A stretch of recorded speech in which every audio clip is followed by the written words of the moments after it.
Praise God, tuguti ko ninyo sa pagpadayon no sa ato ang topic nga naghisgot og unsa o kinsa si Ginoong Hesukristo. Now, so sa atong nandan igsoon nga basihanan no sa ato ang diskusyon kung unsa o kinsa si Jesus. So sa mga nanglabay igsoon nga mga panahon ato nga na-discuss ang gitawag og kinibiganing nature, okay? Nature sa atong Ginoong Hesukristo nga siya usa ka Dios og dili lang sab siya Dios, tao sab siya, no? Pero wala siya igsoon nagpasabot nga sa iya nga pagka-Dios si Hesukristo igsoon ang iyahang sa diha nga gilansang siya sa cross, ang iyahang nga pagka-Dios na apilog kalansang, na apilog kamatay. So wala na igsoon. Muna nga kinahanglan nato igsoon nga masabtan kining duha ka kinaiyahan or nature, praise God, sa atong Ginoong Hesukristo. Hallelujah. Nga kung ato kining studyhan igsoon, naside ko nga atong masayran kining kamatuoran nga naas Biblia. Now,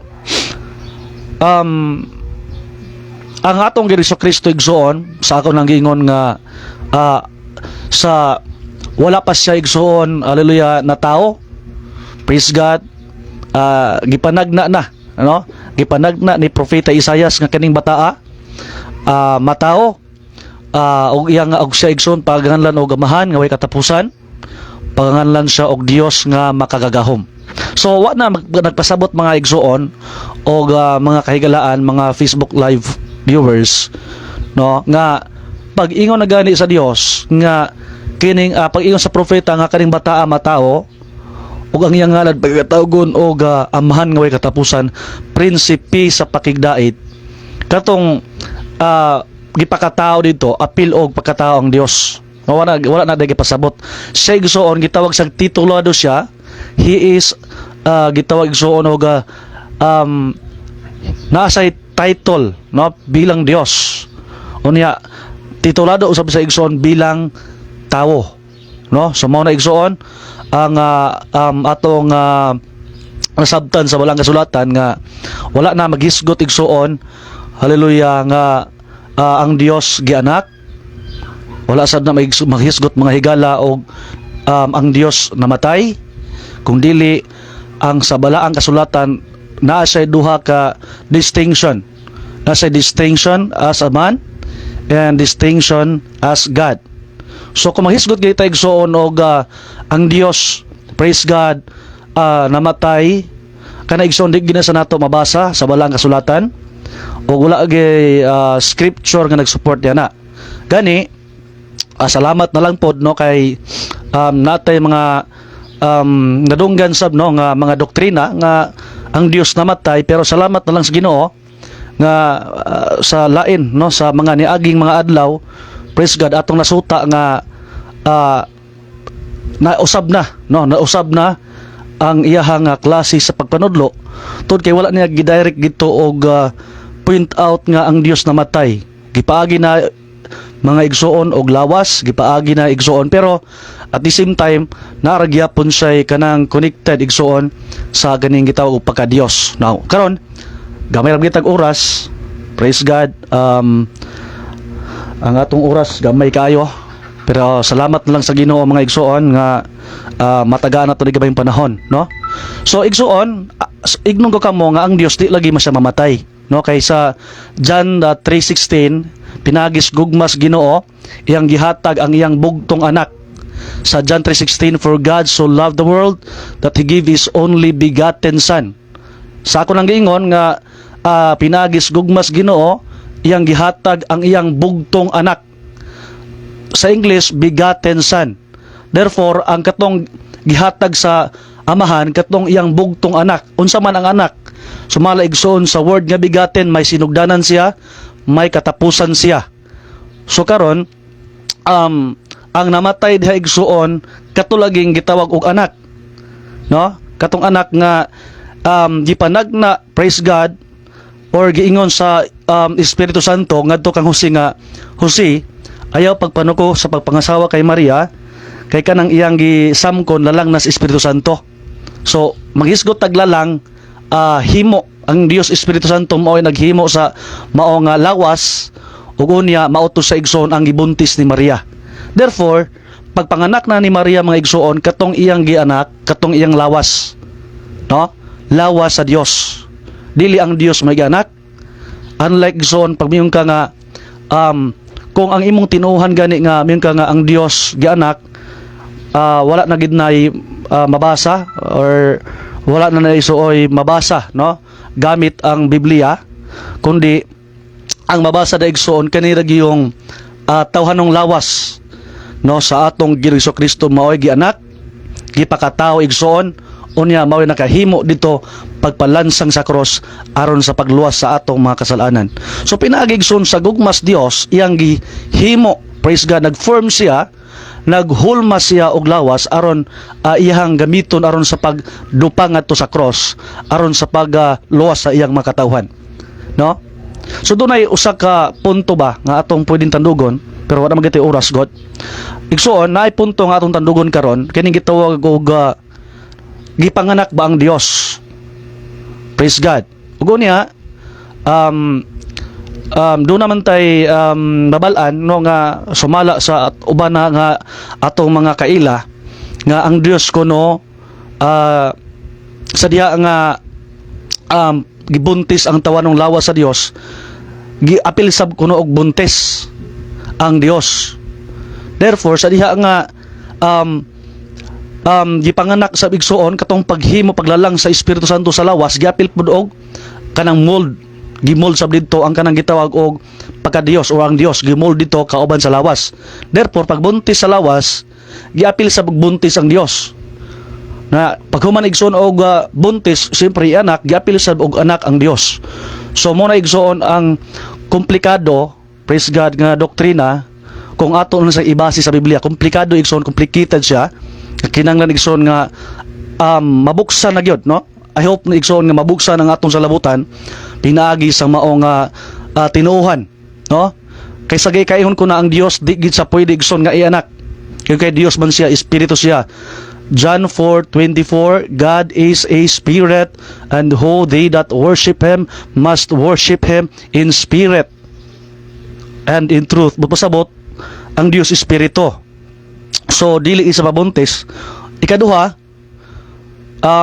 I hope, no, nga mabuksan ang atong salabutan nga kin laging pagagitawag igsoon og anak sa Dios, di gini sa matawag og Dios.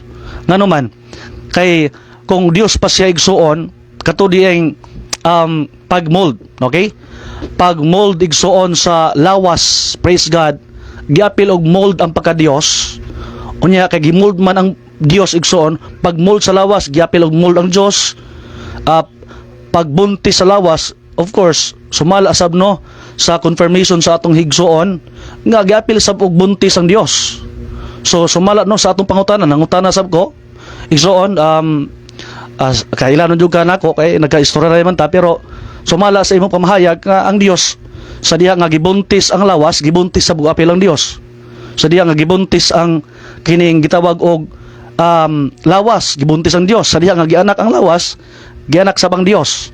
So igsuon kana nga pamahayag nga giapil og anak ang Dios, klaro gina sa nga wa gyud mabasa sa Biblia. No, unya gi-confirm sab na nimo. And I hope, no, nga maabot ang panahon nga mabuksan lang yun, no, ang atong salabutan o niya makabalo gito igsoon unsay kamator nga naman. Kay kung apil pa dito og kining gitawag og buntis ang lawas, unya giapil pa og anak ang lawas igsoon, so ang iyang resulta is katong anak nga lawas Dios usab to siya. Mo gani nga dunay conclusion nga kanlaging word nga Son of God, Dios na siya. Kay giapil ang pug kuno, no, og ganang buntis, giapil sab kuno og gana baganing anak ang lawas. So karon lantawan ninyo igsuon ang statement sa atong Ginoong Kristo diha sa John chapter 14 verse 10. Unsa may sulti sa atong Ginoong Kristo? Praise God. Kung kanang lawasa nga gibuntis Dios, unya kanang lawasa nga gibuntis Dios, unya gianak sab siya. Karon kung Dios na daan ang lawas igsuon, praise God, unsa may sulti sa atong Ginoong Kristo. Iyon si Kristo diya sa John 14 verse 10 nga ang amahan nga nagpuyo sulod niya mao ang naghimo sa iyang mga buhat. So katuday connection sumala pagid no sa atong Ginoong Kristo nga ang amahan daw nga nagpuyo sa sulod niya mao ang naghimo sa iyang mga buhat. So unsa man ang identity sa pagiging Dios or ma-identify siya nga Dios. Ang identity igsoon sa ma-define siya as God is creator. So malapa igsoon sa atong mga sources. Nga gitawag siya manlalalang. Manlalalang ang Dios. Unya ang Dios igsoon sumala pa na sa atong Ginoong Kristo nagpuyo sulod niya. Mao ang naghimo sa iyang mabuhat. So kato di ang amahan nga nagpuyo sulod na Kristo Dios nga naman manlalalang. Okay, so katong Dios nga man nagpuyo ang katong amahan nagpuyo ni Kristo sumala pa sa Ginoong Kristo igsoon Dios nga naman manlalalang. Unya ang identity sa tinuod nga Dios creator or manlalalang. Karon igsoon kung ang Dios anak katong gipakatao sa atong Ginoong Kristo Dios pato siya. Katong gianak giapil og mold ang lawas. Pag mold sa lawas giapil og mold ang Dios. Unya pag buntis sa lawas giapil og buntis ang Dios. Pag anak sa lawas giapil og anak ang Dios. Pasabot igsoon kang imong Dios gitawag og ianak di ay. Ianak ang Dios kay sumala sa imong confirmation nga ang Dios gitawag man sa igsoon og gianak. Kung giapil man sab kuno sa imong nga kuan is giapil sa og anak. So igsoon mo resulta nga ang Dios anak ang Son of God Dios gid siya. So kaning lawasa gi-confirm sa mga Dios na siya. Kung ang lawas Dios pa na siya, no? Refer sa Colossus 2:9, for in him dwell all the fullness of the Godhead bodily. Kung kanang lawasa igsoon Dios pa, praise God. Ngano nga miingon pa man sa Kristo diha sa John 4:10 verse 10 nga ang amahan nga nagpuyo sulod niya mao ang naghimo sa iyang mga buhat. So karon katong amahan daw igsoon Dios nagpuyo sulod niya. So kung Dios nadaan ang lawas, no? Anong puyan pa man sa Dios nga amahan? Nya gitawag niya og ang amahan nga nagapuyo continuously. Doon na tayo term igsoon nga gamit continuously tungod kay wa gid igsoon minggawas ang pagka-Dios. Ang Dios wa may gawas ka anak. Continuously. So di ba sa mahimo igsoon nga complicated. So ang tubag igsoon is komplikado na gid siya kung ang maong teaching igsoon is ipadayon nato no nga ang Dios giapil og mold. Pag mold sa anak giapil og mold ang Dios, no? Pag buntis sa anak giapil og buntis ang Dios. Pag anak sa lawas giapil sa bug anak ang Dios. So ang may tabo kato ding anak diay igsoon lawas Dios to siya. Onya di naman na problema naman na karon kay kung Dios patong lawasa nganong puy-an pa man sa pagka Dios. No nga sumala ni Kristo ang amahan. No nga nagpuyo niya maoy manlalalang. So igsoon mo na akong giingon nga lalahi man taog baruganan, lalahi man taog pagpanugad sa Biblia, pero manghinaot ko no nga sa balaang kasulatan magkaiusa ra kita. Magausa ta sa ato ang tinuuhan, magausa ta sa atong baruganan. Praise God, tungod kay igsoon kining ato ang pagtuon, no? Nakabase sab ni no sa balaang kasulatan.